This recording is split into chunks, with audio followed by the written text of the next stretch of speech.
Hello বন্ধুরা, কেমন আছো তোমরা সবাই? আশা করি অনেক অনেক ভালোই আছো। আর তোমাদের ভালোবাসায় আমিও অনেক ভালো আছি, কারণ তোমরা আমাকে যে পরিমাণে ভালোবাসা দিয়েছো এবং সাপোর্ট দিয়েছো তা আমি কোনোদিন ভুলতে পারবো না। তাই তোমাদেরকে মজা দেওয়ার জন্য আবারও একটি নতুন গল্প নিয়ে হাজির হলাম। গল্পটি শোনার মতো, আশা করি তোমাদের দাঁড়িয়ে যাবে এবং তোমরা হাতের কাজ করতে সবাই হেডফোন নিয়ে বসে যাও। যদি আমার গল্প শুনে মজা পাও তাহলে অবশ্যই আমার চ্যানেলটি সাবস্ক্রাইব করবে। তো চলো বন্ধুরা, আমরা কথা না বাড়িয়ে আসল গল্পে চলে যাই। আমি একটি মেডিকেল কলেজ থেকে পড়াশোনা করেছি এবং আমি মহিলাদের বেবি হওয়ার কাজগুলি দেখাশোনা করতাম এবং এখন আমার বিয়ের বয়সও হয়ে গেছে। আমার বাবা মায়ের কাছ থেকে বিয়ের জন্য অনেক চাপ আসছিল। আমি এই হাসপাতালে কাজ করছি গত 2 বছর ধরে। কিছুদিন পরে আমার বিয়ে, কিন্তু আমি এখন যার সাথে বিয়ে করছি তাকে বিয়ে করতে আমি চাইনি। আমার বাবা মা আমাদেরকে লেখাপড়া করে ডাক্তার বানিয়েছে, এখন তারা বলছেন আমাদের ইচ্ছামতো বিয়ে করতে হবে। যখন আমি ফোনে ব্যস্ত ছিলাম তখন আমি একটা খবর পেলাম। আমার সাথে থাকা একজন ডাক্তার আমাকে ডেকে বললেন যে রাতে এক মহিলার সন্তান হয়েছে, তোমার রাতের ডিউটি ছিল না, অনেক অদ্ভুত সমস্যা দেখা দিয়েছে। আমি বললাম কি সমস্যা? তখন তিনি বললেন রাতে একজন মহিলা এসেছিলেন, তিনি একটি সন্তানের মা হতে চলেছেন।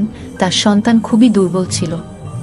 আমি নিজের চোখে দেখেছি যে তার সন্তান শীঘ্রই এই পৃথিবীতে আসতে চলেছিল, কিন্তু আমরা শিশুটির এই পৃথিবীতে নিয়ে আসার সাথে সাথেই জানি না শিশুটি কোথায় নিখোঁজ হয়ে গেল।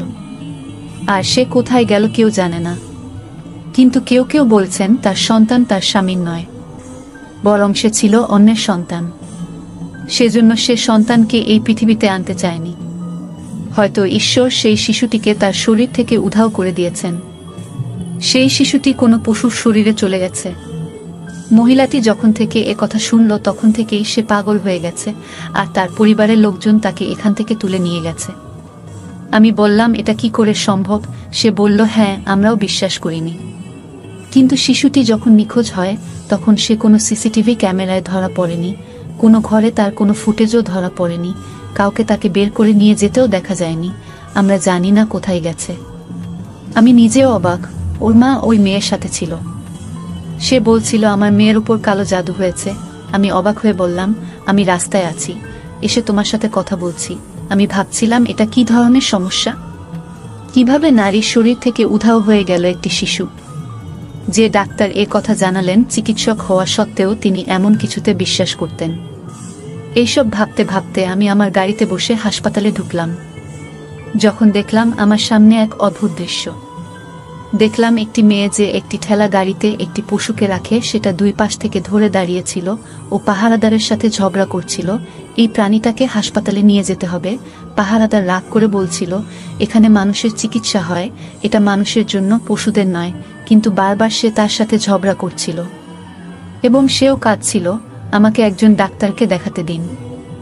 আমি এই দৃশ্য দেখে প্রথমে পাশ দিয়ে যাচ্ছিলাম, কিন্তু তারপর আমি আমার ড্রাইভারকে গাড়িটি পিছনে নিয়ে যেতে বললাম। আমি সেই মেয়েদের দেখে গাড়ি থেকে বেরিয়ে এলাম। আমি বললাম আপনাদের কি সমস্যা আছে? সে বলল তুমি একজন ডাক্তার। আমি বললাম হ্যাঁ, কারণ আমি একটা কোট পরেছিলাম। সে বলল এই পশুটাকে দেখো, তার শরীরে কিছু আছে। আমি বললাম এই পশুটা আর বেঁচে নেই। তারা বলল এটা মৃত, কিন্তু তার শরীরে কিছু আছে। পশুটার অবস্থা অনেক খারাপ ছিল তখন। পশুটির শরীরের দিক থেকে অনেক বড় ছিল।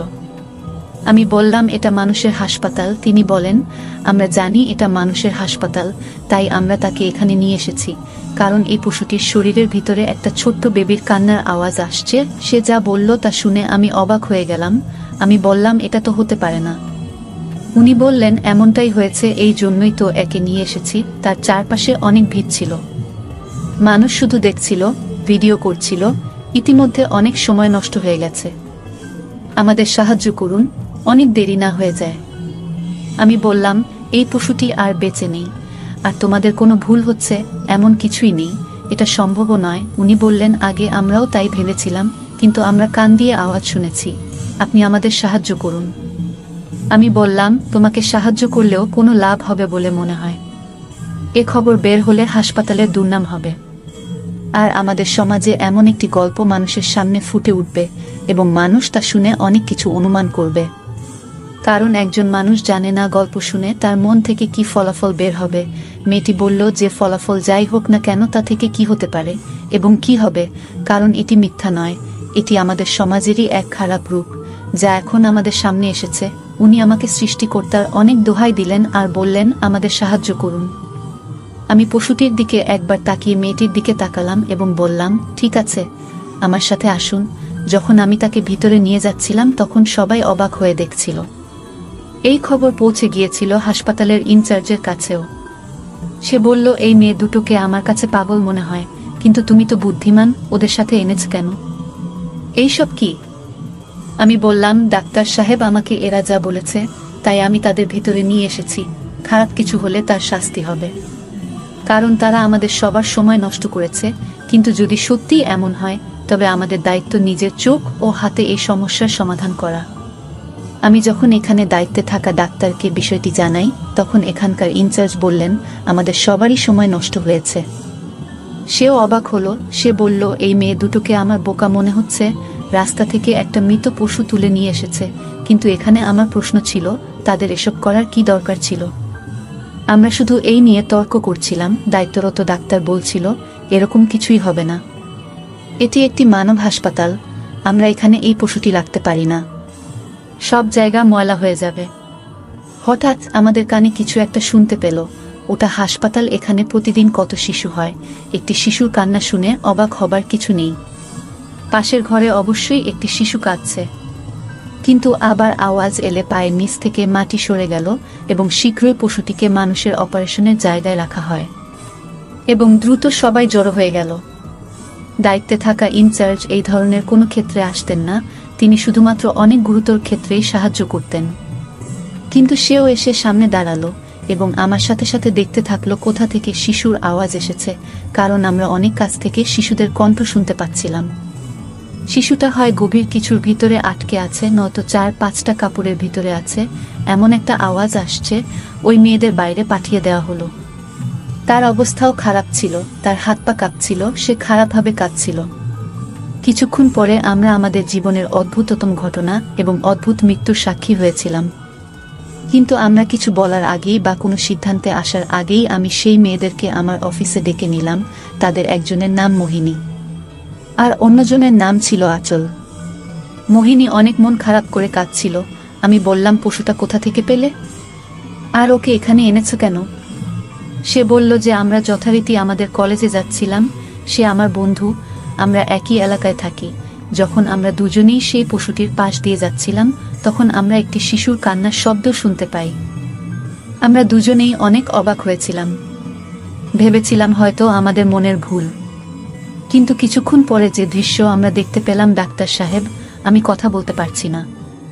আমি আপনাকে কি বলবো? এই নিষ্ঠুর পৃথিবীটা অনেক খারাপ।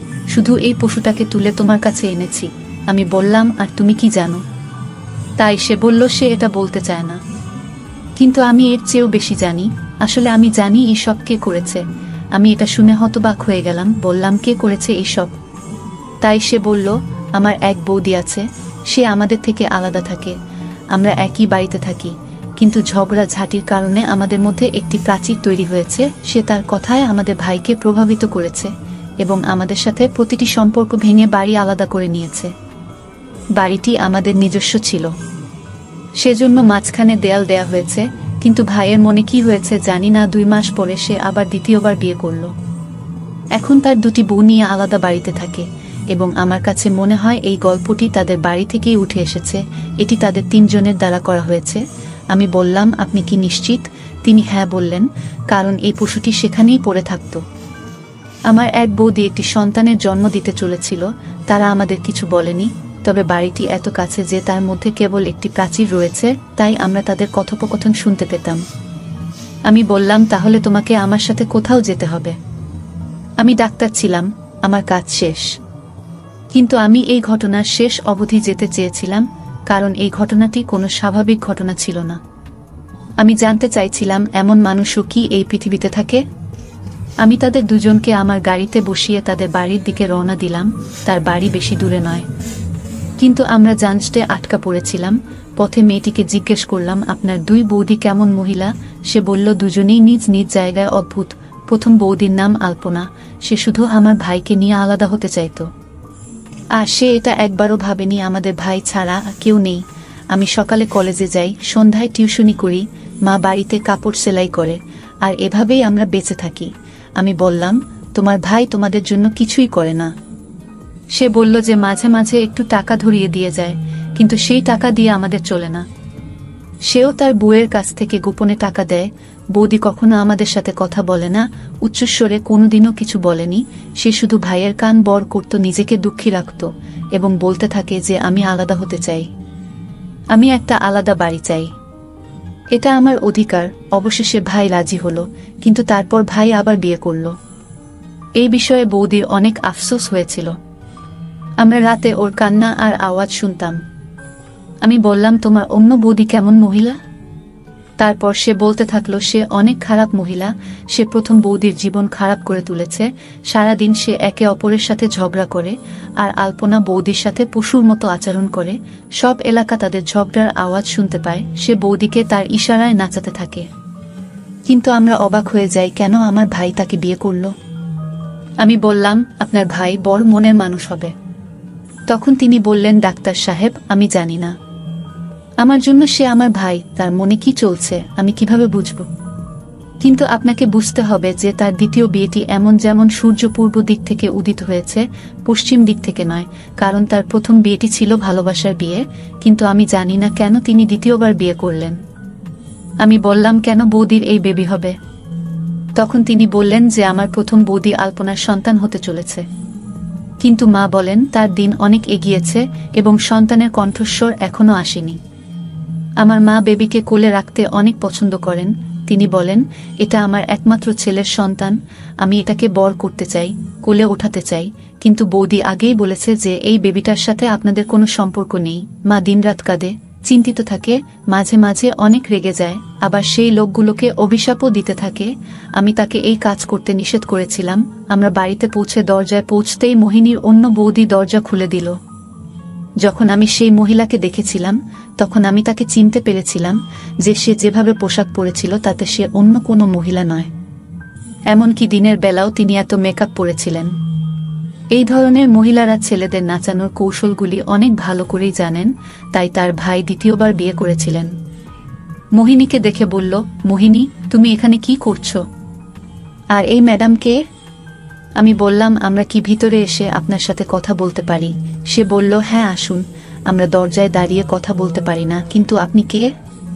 মোহিনী বলল, এই তো ডাক্তার সাহেব, আর জিজ্ঞেস করতে এসেছে আলপনা ভাবির স্বাস্থ্য কেমন।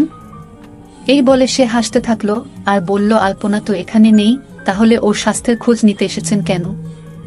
আমি বললাম, আলপনা ভাবি কোথায়? তাই সে বলল যে সে তার বাড়িতে গেছে। আমি বললাম, কিন্তু সে একটি সন্তানের জন্ম দিতে চলেছে, সেটা কি হয়ে গেছে? তাই তিনি বললেন, আমরা জানি না এটা হয়েছে কিনা, সময়ও পার হয়ে গেছে, কিন্তু জানা গেল তার সন্তান এই পৃথিবীতে এসেও বাঁচেনি। সেজন্য ওই মহিলা পাগল হয়ে গেছে। এই জন্যই তোর ভাই ওকে বাপের বাড়ি পাঠিয়েছে, এখন আর ফিরবে না। সে তার সন্তানের জন্য এতটাই পাগল হয়ে গেছে যে সে এই পৃথিবী ছেড়ে চলে যেতে চেষ্টা করছে। যদি সে এই পৃথিবী ছেড়ে চলে যেত তাহলে দোষটা আমাদের সবার উপরেই পড়ত। সেজন্য সে এখান থেকে চলে গেছে। ভালোই হলো চলে গেছে। আমি মোহিনীকে বলতে থাকলাম যে যদি তাই হয় তাহলে সেই শিশুটি কোথায় যে আর এই পৃথিবীতে নেই, তাকে কি মাটি দেওয়া হয়েছে? তখন তার খারাপ বৌদি উত্তর দিল খুব অদ্ভুতভাবে। সে বলেছিল যে তাকে মাটি দেওয়ার কেউ ছিল না, তিনি আগেই চলে গেছেন এই পৃথিবী থেকে। ওর কথা শুনে আমিও রেগে গেলাম। আমি বললাম, মোহিনী চলো তোমার অন্য বৌদির বাড়ি যাই, কিন্তু তার আগে আরও একটা জরুরি কাজ আছে। আমি উঠে বাইরে রাখা একটা খাটে বসলাম। মোহিনীও আমাকে দেখে অবাক হতে থাকলো। এইবার আমার রাগ হলো, আর এইসব করার অধিকার আমার ছিল। আমি একজন ডাক্তার, আমার কাছে রিপোর্ট ছিল, আমার সাক্ষী ছিল। আমি জানতাম ওই মহিলার সাথে কি করা উচিত। তিনি বললেন, কাকে নিয়ে এসেছেন? না জানি না চিনি, আমি আপনার অতিথি হয়ে এসেছি আর আমাদের জিজ্ঞাসাবাদ করতে এসেছেন। এখন আমি জানতাম আমার কি করা উচিত। আমি ওই মহিলার কথা কাজ মোটেও পছন্দ করছিলাম না। সে তার স্বামীকে ফোনে ডেকেছিল, কিন্তু সম্ভবত সে কোনো কাজে ব্যস্ত ছিল। ফোনের ভিতর থেকে একটা কণ্ঠ এলো, আমি এখন আসতে পারবো না, 1 ঘন্টা পরে আসব। আমি 112 ডায়াল করে খুব তাড়াতাড়ি পুলিশকে ফোন করলাম। মহিলাটি বিষয়টি জানতে পেরে অদ্ভুত অবস্থায় চলে আসে। এখন সে রেগে যায়, কখনো কথা বলে, কখনো বলতো আমাকে এখান থেকে বের করে দাও। আমি বলেছিলাম আপনি এখান থেকে যেতে পারবেন না, পুলিশ আসবে এবং তারা নিয়ে যাবে। কিছুক্ষণ পরে পুলিশ এলো, ভাইকেও ফোন করেছিলাম। তিনি একজন বিচক্ষণ মানুষ ছিলেন। তাকে সব বললাম, সেও অবাক হলো। এখন তিনি আমাদের সাথে ছিলেন। আমি পুলিশকে ওই মহিলাকে ধরতে বলেছিলাম, কারণ ওই মহিলা একটি শিশুকে চুরি করেছে এবং চুরি করার পরে সে তার সাথে একটি খারাপ খেলা খেলতে চেষ্টা করেছিল। সে একটি বড় অপরাধ করেছে। পুলিশের সাথে মহিলা পুলিশও ছিল। তারা বরখা নামের ওই নারীকে ধরে ফেলে। সে অনেক অনুনয় বিনয় করতে থাকল, আমাকে ছেড়ে দাও, আমি কিছু করিনি। আমার বিরুদ্ধে প্রমাণ কি? আপনাদের কাছে কি প্রমাণ আছে? আমি বললাম, আমাদের কাছে প্রমাণ আছে, কারণ আপনারা যেখানে বসে এই কাজ করেছেন সেখানে একটি খুঁটি ছিল এবং সেই খুঁটির উপরে একটি সিসিটিভি ক্যামেরাও ছিল, যা সামনে বসিয়েছেন হোটেল মালিকরা, কারণ ওখান থেকে তার হোটেলের রাস্তা গেছে। আপনি কিভাবে সেই ভয়ঙ্কর খেলাটি খেলেছেন এবং কিভাবে আপনি একটি নিরীহ জীবনকে ঝুঁকিতে ফেলেছেন তার সব ফুটেজ সিসিটিভি ক্যামেরায় এসেছে। সে তার অপরাধ স্বীকার করে নেয় এবং তার স্বামীও সেখানে এসেছিল। সে বলল, হ্যাঁ, আমি এসব করেছি। আমার স্বামীর বড় বউ একটি সন্তানের জন্ম দিতে যাচ্ছিল। ডাক্তার তাকে বলেছিলেন যে তার একটি ছেলে হতে চলেছে। শিশুটি অনেক দুর্বল, তবে এই পৃথিবীতে সে আসবে। এই কারণে শিশুটি দুর্বল ছিল, কারণ আমি দিনরাত তার সাথে ঝগড়া করতাম।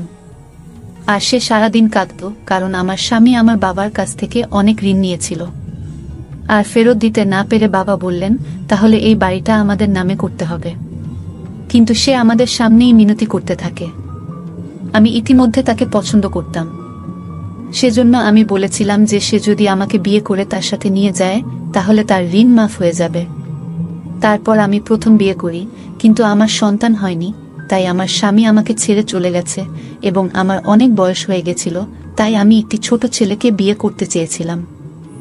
আমি একে পছন্দ করি, তাই আমি আমার বাবাকে তার সাথে আমাকে বিয়ে করাতে বলেছিলাম, আর যে টাকা নিয়েছিলেন তা মাফ করে দেন। ঠিক এইভাবে আমি ওর জীবনে এসেছি। মোহিনীর মাও এসেছিলেন কোলাহল শুনে। সে কথা শুনে অবাক হয়ে বলল, তুমি আমার ছেলের অসহায়ত্বের সুযোগ নিয়েছ, তুমি মোটেও ভালো করনি। তখন বরখা বলল, তুমি এত অসহায় নও। সে আমাদের কাছ থেকে টাকা নিলে কেন? আপনার ছেলে যদি এত বুদ্ধিমান হতো তাহলে সে কখনোই টাকা নিত না। আমি ছেলেটার দিকে তাকালাম, ওকে নিষ্পাপ মনে হচ্ছে। তিনি একজন অসহায় মানুষ বুঝতে পেরে। বরখা বলেন, আলপনা আমার সাথে বেশি ঝগড়া করত। সে নিজেকে নিয়ে অনেক গর্বিত ছিল। তিনি বলতেন, আমার একটি সন্তান হতে চলেছে এবং আমি আমার স্বামীর কাছে প্রতিজ্ঞা করছি, আমি যখন একটি পুত্রের মা হব তখন আমার স্বামী আমার কাছে ফিরে আসবে। আর তোমার এখনো কোনো সন্তান হয়নি, না তোমার প্রথম বিয়ে থেকে, না তোমার দ্বিতীয় বিয়ে থেকে, কারণ তুমি খারাপ আর এটাই তোমার বড় দোষ। আমি প্রথমে আমার প্রথম সন্তানের জন্ম দেব, তারপর দ্বিতীয়টিও, তারপর তৃতীয়টিও, এবং আমি দেখতে চাই যে সে তার প্রথম স্ত্রী এবং তার সন্তানদের মায়ের পক্ষ নিয়ে নাকি চুক্তিতে আসা কোনো মহিলার পক্ষে কথা বলে, কারণ সন্তান একটি খুব গুরুত্বপূর্ণ জিনিস। একটি মানুষ শুধুমাত্র সন্তানদের জন্য বিয়ে করে। সে নিজেকে নিয়ে অনেক গর্বিত ছিল। আমি তখন সিদ্ধান্ত নিয়েছিলাম যে তার সন্তানকে এভাবে স্মরণীয় করে রাখব। আমি তার সন্তান চুরি করেছি। তার সন্তান অনেক সুন্দর ছিল, 1.5 কেজি ছিল।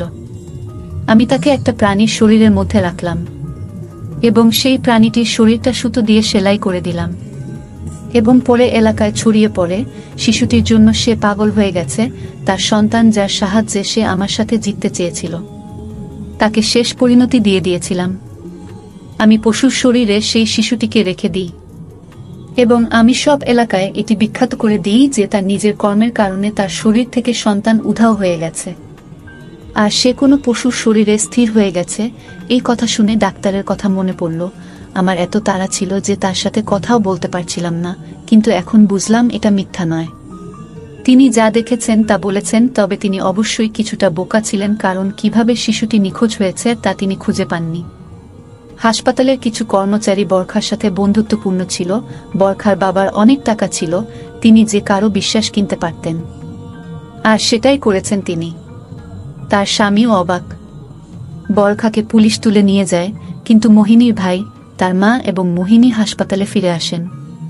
আমি বাকি ঘটনা হাসপাতালের লোকদের বলেছিলাম এবং তাদের কে এই কেসটি পরিচালনা করেছে তা খুঁজে বের করতে বলেছিলাম এবং তাদের সবাইকে পুলিশের হাতে তুলে দিন। এরপর আমরা আলপনার বাড়িতে পৌঁছালে তার মা দরজা খুলে দেন আর বললেন, আপনারা তো সাংবাদিক, একটু আগে রিপোর্টার এসে আমাদের অদ্ভুত প্রশ্ন করছিলেন না, আমি আপনাদের ভিতরে আসতে দেব না। কিন্তু তারপর যখন তিনি মনোযোগ দিয়ে আমাদের দিকে তাকালেন, আমরা অবাক হয়ে গেলাম। রুমে ঢুকে দেখি সামনে শুয়ে আছে আলপনা। তার অবস্থা অনেক খারাপ। আমি দ্রুত এগিয়ে গেলাম। আমি পরীক্ষা করে দেখলাম তার অনেক জ্বর আছে। তিনি সবেমাত্র একটি সন্তানের জন্ম দিয়েছেন। এরপর এত বড় চাপ খেয়েছেন তিনি। সে বলল, আমি অনেক খারাপ, আমার সাথে অনেক খারাপ হয়েছে। সে নিজের সাথে কথা বলছিল। তার একটা অদ্ভুত অবস্থা ছিল, মনে হচ্ছিল সে পাগল হয়ে গেছে। এই দৃশ্য দেখে তার স্বামী কাঁদতে থাকল আর রুম থেকে বেরিয়ে গেল। আলপনা দেখেনি কে কে ঘরে ঢুকেছে, সে তো পাগল, হারিয়ে গেছে নিজের জগতে। আমি আমার শাশুড়ির সাথে অনেক খারাপ কাজ করেছি, আমার স্বামীকে মায়ের কাছ থেকে আলাদা করে দিয়েছি। এ কারণে আমার ছেলেও আমার কাছ থেকে দূরে চলে গেছে। সে আমাকে ছেড়ে রাগ করে চলে গেল। সৃষ্টিকর্তা আমাকে শাস্তি দিয়েছেন। আমার কি হয়েছে? আমি তাকে ডেকে বললাম, আমার কথা মনোযোগ দিয়ে শোনো আলপনা, আমার কথা মনোযোগ দিয়ে শোনো। কিন্তু সে শুনছিল না এবং তারপর আমি